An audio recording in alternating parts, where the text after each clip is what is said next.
Hello, this is our third video of Chapter 5, Section 1, and this is actually probably one of the longest ones. This is getting us ready to analyze the graphs of polynomial function, but in order to do this, we've got to lay the groundwork. In other words, what are the techniques, what all do we have to do to get the graph complete? Okay, so we're going to identify the real zeros of a polynomial functions and talk about their multiplicity. All right, let's look at that graph again of a polynomial function. Okay, we have 1, 2, 3, we have 4 x-intercepts. At three of those intercepts, they cross the graph, but that third one, it touches it. It just touches it. But all 4 of them are x-intercepts. Okay, so now that's what we call touch or bounce. Some people have different terminology for it. Sullivan, which is the author of this book, uses the word touches the x-axis. I'm used to the terminology bounce. It touches it. Touches it basically means it hits it and comes off of it. The cross it basically means it goes from negative to positive. Bouncing will go from negative to negative or positive to positive off the x-intercept. Where it crosses, it's negative on one side, bounce, and it's positive on the other side. Okay? Let's see. Anything above the x-axis is where the function is positive. Okay, so it's above the x-axis between the first 2 intercepts and after the last x-intercept. It's negative between the second one and the third one, and between the third one and the fourth one. Can't you just say between the second one and the fourth one? No, because the third one, it's not below, it's on. Because that's what an x-intercept is. It's a point on the axis. Okay? So, but you notice, how do we know this is a polynomial? Yep, it's rounded. It's got rounded edges. There's no gaps. There's no holes in it. By the way, from a previous video, could you tell me the degree of what this polynomial would be? We're not really discussing it here, but could you tell me? It goes down on the left side and it goes up on the right side. Let's talk about the end behavior. If you're right, if you said it's got an odd polynomial because it's left going down, right going up. Okay. As a matter of fact, could you tell me a little bit about the leading coefficient? The leading coefficient is positive because of that. If it was negative with odd polynomial, the left arm would go down and the right arm would go up. So that's a little bit of review of what we talked about in a previous video. All right. Definition. If f is a function and c is a real number which f of c equals 0, then r is called a real zero of the function f. Basically, what they're talking about here is they're saying R is an x-intercept. That is an R or a C? Yeah, it's an R. So f of r equals 0. So r is an x-intercept. We call that a 0, or we just call it an x-intercept when that's the case. All right? So the following statements are equivalent. R is a real zero of a polynomial function f. R is an x-intercept of a graph of f. X minus r is a factor of f, and r is a solution to the equation f of x equals 0. Those are all synonyms. So in other words, if I told you 5 was an x-intercept, then 5 is a 0 of that function. More importantly, you knew x minus 5 would be a factor of it. So x minus factor of that is a function. If I told you x plus 8 is a factor, then you know negative 8 is a 0. So they all kind of wrap around each other. So if you have x minus r to the m and is a factor of the polynomial function f, and x minus r to the m plus 1 is not a factor of f, then r is called a 0 of multiplicity m of that function f. Okay? That is a really fancy way of saying this. If you have x minus 3 to the second power, then 3 has multiplicity 2. So the degree of that factor gives you the multiplicity of that factor. Why is that important? Well, we'll talk about that in a second. So if I had x plus 1 to the 7th power, wow, x plus 1 to the 7th power, then negative 1 is a 0. Because that's what makes it 0. X plus 1, negative 1 is the 0. But the multiplicity is 7. But again, you're like, well, what does the multiplicity have to do with anything? Well, you remember a while ago when we was talking about the graph crossing or bouncing, or what the authors call touching. That's determined by its multiplicity, whether at that x-intercept the graph actually is going to cross it or touch it or bounce off of it. I have a really fancy way of remembering that technique. Just stay tuned on that, and then we'll see it later. Okay? Now, graphing a polynomial function, graphing a polynomial using its x-intercepts. So we consider the following polynomial, f of x equals x plus 1 to the 2nd power times x minus 2. So we're going to find the x and y intercepts of the function. We're going to use the x-intercepts to find the intervals for which the function is above and the intervals for which it's below. And we're going to locate all the other points on the graph as needed to connect them to make a smooth, continuous curve. So this is our first attempt to graph a more polynomial style function other than just a regular power function that we did in a previous slide. Okay? This is our first attempt. Now remember I said this is the first attempt. There's easier, as we do this, we're going to kind of streamline it down to make it a little bit more simple. Okay? Alrighty, so solution. The y-intercept is when you plug 0 in for the x, remember, and it's negative 2. The x-intercept satisfies the equation x plus 1 squared times x minus 2 equals 0. So therefore, we solve each one of those, and x is negative 1, and x is 2. Those are the x-intercepts. So the x-intercepts are negative 1 and 2. So let's continue this on the next slide. The two x-intercepts divide the x-axis into 3 intervals. Because remember, they are negative 1 and 2. Since the graph of f crosses or touches the x-axis only at x equals negative 1 and x equals 2, it follows that the graph of f is either above the x-axis or below the x-axis on those intervals. To see that where the graph, we need to basically pick numbers on that interval and evaluate it and determine what, whether it's positive or negative, whether it's above or below. Now again, this is our first attempt. There's a better way, and we're going to learn that better way. But what they're doing here is they're getting you ready to find those points, negative 1 and 2, and then they test points. Okay, so I don't remember what they tested here. Let's see, they're testing negative 2, and they got negative 4, that's below. They tested 1, and that's negative 4, and that's also below. And they tested 3, and that's 16, and that's above. So at those 3 points that they tested, you can tell whether the graph is going to be below or above the graph, above or below. Okay, so first of all, how do you know which points to test? That's a good question. The ones you don't really have, you just got to test a number in the interval. So they chose these 3 specific numbers. Those are not the only numbers you could have tested.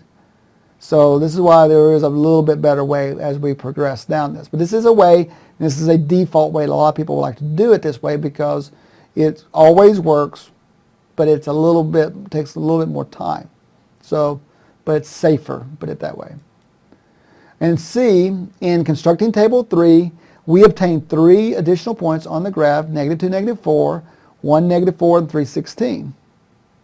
And figure 11 illustrates the points, the intercepts, and the smooth continuous. So in other words, the graph is complete right there. So that's figure 11. So look at the points that the x-intercepts. It was negative 1 and 2. They found 3 additional points. And look what happened at -1, by the way. It touched it and came off, what I call bounce. And at 2, it crossed there. Okay? Now, my claim is I can do this without those 3 points, testing points. Okay? And it's going to take us a little bit of time to figure that out. Okay? But this is always a safe way to do it. If you forget the technique I'm going to show you eventually, okay, you can always backdrop to this. It's always going to be there. Okay? So you find your x-intercepts, you find test points in interval. Yep, it's going to take a while. Okay? But a famous basketball player is going to show us the way in a second of another way to figure this out. Okay? So, alrighty. Now it says if R is a zero of if R is a zero of odd multiplicity, that means, remember, it's got a degree 1, 3, or 5, or 7. Numerically, the sign of f of x changes from one side to the other side. Graphically, the graph crosses the x-axis. So, you know, it goes from negative to positive or positive to negative. It's going to cross. Okay? So when it's got an odd degree, the graph crosses the x-axis. Now, if it has even multiplicity, that means 2, 4, 6, then numerically the sign does not change from one side to the other. That means on one side it's positive, the other side's going to be positive. If one side is going to be negative, the other side will be negative. It doesn't change sign. But on a graph, looking at that from the graphical perspective, it's going to what we call touch the x-axis and what I call bounce. Alrighty? Remember that famous basketball player? Kobe. Okay? Cross when the degree is odd. Bounce when the degree is even. Okay? I know cross is not spelled K-R-O-S-S. But Kobe doesn't spell his name with a C. He spells it with a K. Okay? But this gives you a way to remember what's going to happen at those. So what you got to do is you got to look at the multiplicity of the degree. Okay? You got to look at the degree of the factor. And if it's an even degree, you know the graph is going to bounce off of that point. If it's got an odd degree, it's going to cross that x-intercept. That's going to be very beneficial because that way you know what's going to happen at that point. The only thing left to do is to know what the end behavior is. You know, what do the graphs do at the ends? Does it go up and up or down and up? But remember, that was determined by the end behavior of the degree of the polynomial itself. So if the polynomial had even degree, okay, well, you know both ends go up. And then you just got to use the Kobe rule to go through all your x-intercepts and cross when it has even degree and bounce when they cross when it has odd degree and bounce when it has even degree. And so if the polynomial had an odd degree, well, then you know one goes down, one goes up. And you just got to follow that pattern, okay? So you go down, go to your first x-intercept. Does it have an odd degree or does it have an even degree? Oh, it's odd. Well, then you cross. Go up to the other. Go above the x-axis, okay? Go down to your next x-intercept. Does it have an odd degree or an even degree? Oh, it has an even degree. Oh, then we bounce off that point and go back up. So that's kind of keep these straight. That way you don't have to test points. You know, this Kobe rule, if you don't want to learn the Kobe rule, if you don't know what does it cross, then that's when you test your points. And like I said, testing points is the safe way to do it. But if you're like me, you get kind of sloppy and you do your calculations and you misplace a sign, you're going to miss it anyway. Because if you're kind of that way, I mean, so the calculator, that can be minimized. And so I'm just trying to give you another way. So the Kobe rule, you will not find in the book. It came out of this head right here. Cross when it's odd, bounce when it's even. So, but anyway, so that's a way to determine what's going to happen at the x-intercepts of your polynomial function. It's called the Kobe rule. Okay? All right, now let's talk about the turning points. Okay? If f is a polynomial function of degree n, then the graph of f has at most n minus 1 turning points. Now, turning points are not necessarily x-intercepts. They could be, okay? But turning points is what we call the mountains and the valleys, okay? It's the high points of the graph and the low points of the graph. It's where it turns from increasing to decreasing. That top point is a turning point. And then it goes down, down, down, and then all of a sudden it comes back up. Well, that point that it started going back up again is called another turning point. So if you remember, the graph of a polynomial function has what we call all these little ups and downs. Well, the up is a turning point and the down is a turning point. So those are what we call the turning points. And how many turning points are you going to have is at most n minus 1 points. So if your degree is 5 of the polynomial altogether, the degree is 5, then you can have at most 4 turning points. Doesn't guarantee you're going to have 4, but at most 4. That's why it says the function has at most, okay? So anyway, so at most n minus 1 turning points. If the graph of the polynomial function f of x has n minus 1 turning points, then you know the degree is at least n. So that's the converse of that statement. So in other words, if I count the number of turning points, and the turning points was 1, 2, 3, let's say there's 3 turning points, then you know the degree has to be at least 4. Okay? So that's something else. So if I looked at a graph and I count the number of turning points in it, and let's say it counted up to 5, then you know it could not be a polynomial with degree 2 or 3. So if you have 5 turning points, then you know the degree has to be at least 6. So that's how it works. So you kind of work with one and the other at the same time. All right? So look at this graph, y equals x plus 1 squared times x minus 2, okay? Now I want you to look at that graph and look at the turning points. Okay, that turning point is down there as one of the turning points, and this is just showing you that this one here is going to have, it's going to be listed as a turning point. So just wanted to put that in there. Okay, identifying the graph of a polynomial function. Okay, which of the graphs in figure 13 could be the graph of a polynomial function? And for those that could, what we're going to do, because for those that could, we are going to list the real zeros, state the least degree the polynomial can have. For those that cannot, say why not. Okay? All right. So let's look at that first one. That one's got a jump in it, a. That's not even a polynomial function, so that's not under discussion. We're only going to be dealing with a polynomial function, so the a is not a polynomial function. Now look at c. Could c be a polynomial function? Nope, because of the cusp. It has that sharp corner. That's a cusp. So it doesn't, that one's not a polynomial. So the only polynomials that I'm dealing with here is a and b. Okay, I mean b and c, sorry, b and c. So, b and d. So b and d are my polynomial functions. So let's look at b a little bit more closely.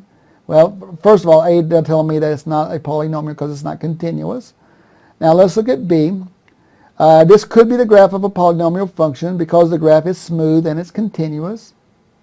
There are 3 zeros, negative 2, 1, and 2. All right? So that's the zeros. Since the graph has 2 turning points, we know the degree has to be at least 3. Okay?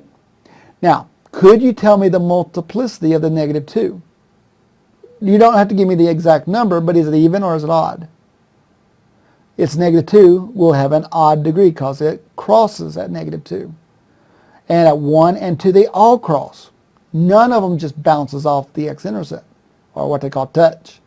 So all the degrees, negative 2, 1, and 2, all have odd degree multiplicities. And yet it has 1, 2 turning points, so the degree has to be at least 3. So if this is a degree 3 polynomial, and we know it's odd anyway, because it could be degree 4, because if it was degree 4, because remember they'd go in the same direction at the very ends, right? The end behaviors. So this is definitely an odd degree.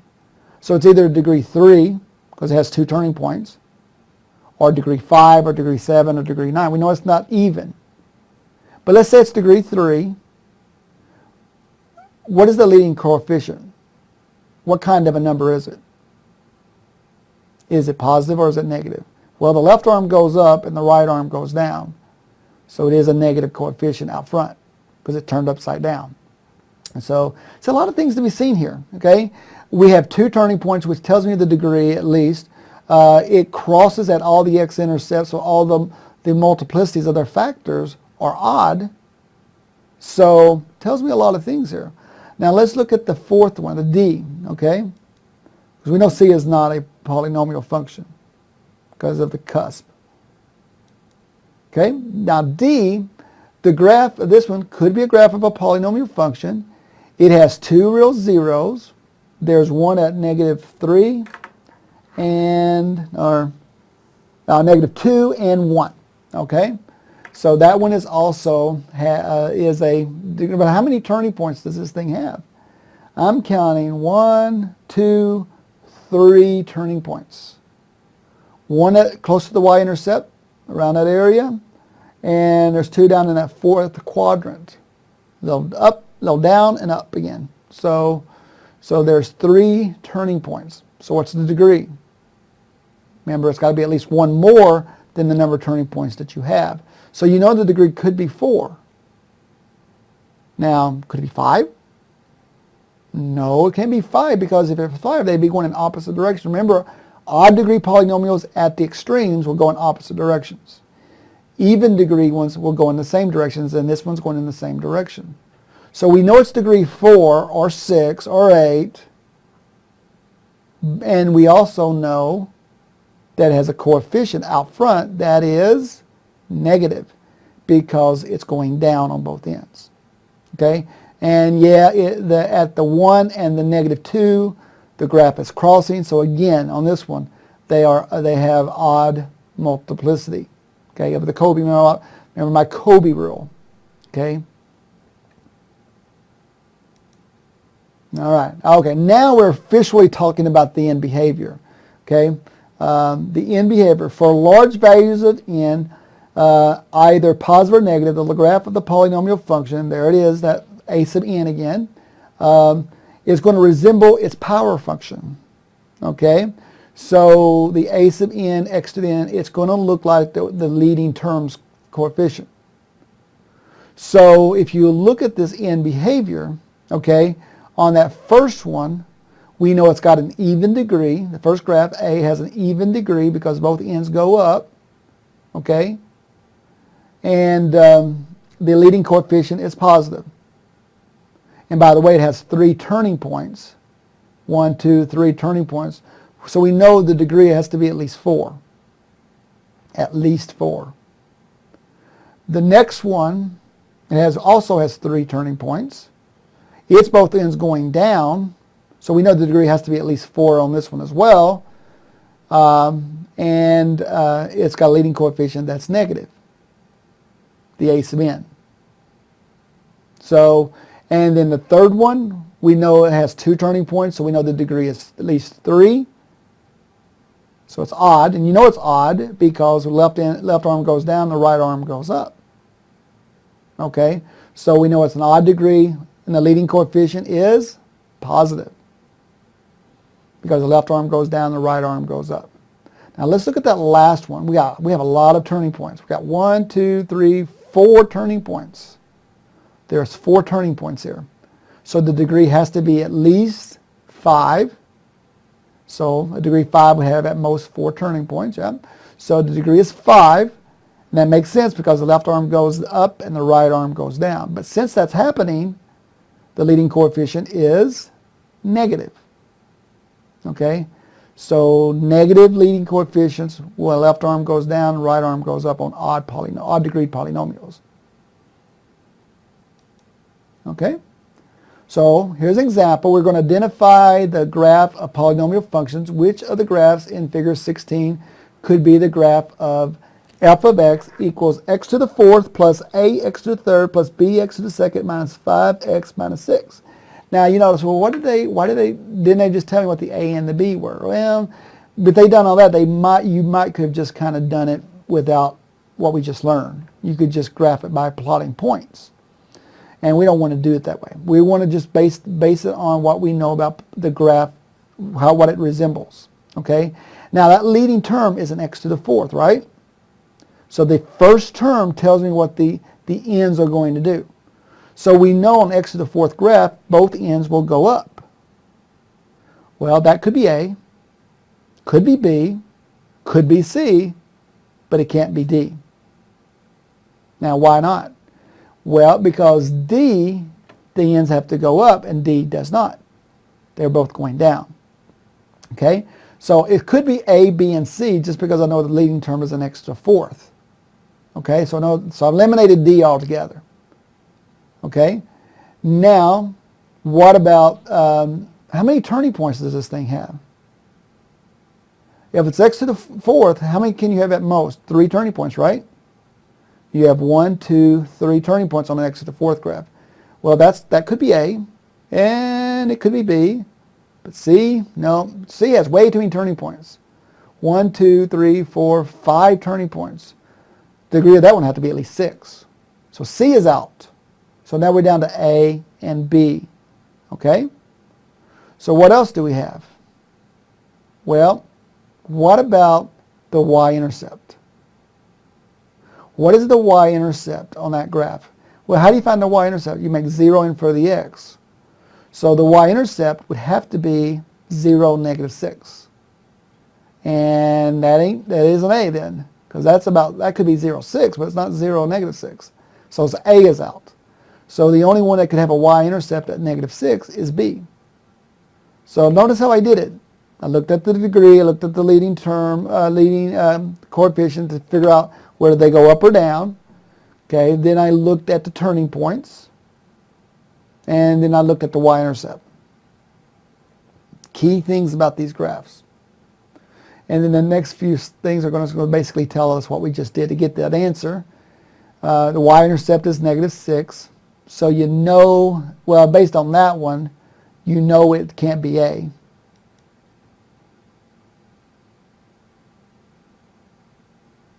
Okay, and then on this one, define the intercept, so we move on to investigate the number of turning points, and that's when they eliminate the C because they had too many turning points. They had 5 turning points, that was too many. And now we look at the end behavior. That's when we eliminate D because the end behavior means they go up, not down. And then only the graph of B remains. So it's got to be the 1B, which they did a little different order than I did, but it's the same process. They eliminate different graphs in the different order than I did. So it's basically, that's what you're doing is process of elimination. I eliminated D before I eliminated A, but that's okay. So, all right. Now example 9. Writing a polynomial function from its graph. Okay, so we're going to write a polynomial function whose graph is given. So here it is. There's your graph. Okay, so the x-intercepts are negative 2, 0, and 2. Therefore, the polynomial must have the factors x plus 2 and x, because of the 0, and x minus 2, respectively. So those are factors. There are 3 turning points, so it's got to be at least degree 4, right? All right, so the degree of the polynomial must be at least 4. The graph touches the x-axis at negative 2, so it bounces, so it's got to have an even degree. All right, the graph crosses the x-axis at 0 and 2, and so 0, 2 must have odd multiplicities. They just use the Kobe rule without even talking about the Kobe, because this book doesn't discuss the Kobe rule, but we found the degrees of those factors by looking at the Kobe rule, and in using the smallest degree possible, because remember we only have 3 turning points. We have the function f of x equals a times x plus 2 squared. Now why is it x plus 2 squared? Because at negative 2 it bounced. That's why it's squared. And if you multiply those x's out, you got x times x plus 2 squared, and that is degree 4. Now, all that remains is to find that leading coefficient.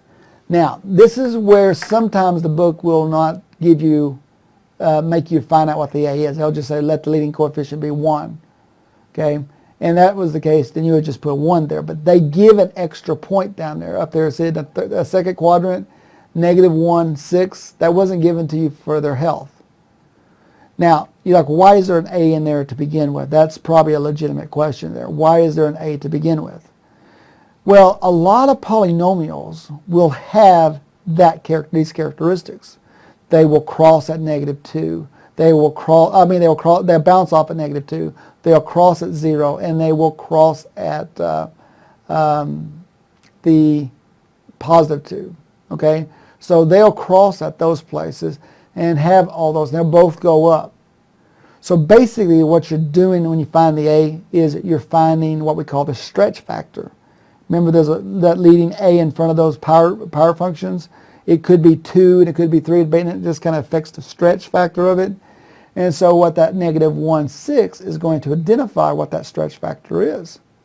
So what they do is they begin with the function, and then they plug the -1 in for the x, and then the y would have to be a 6.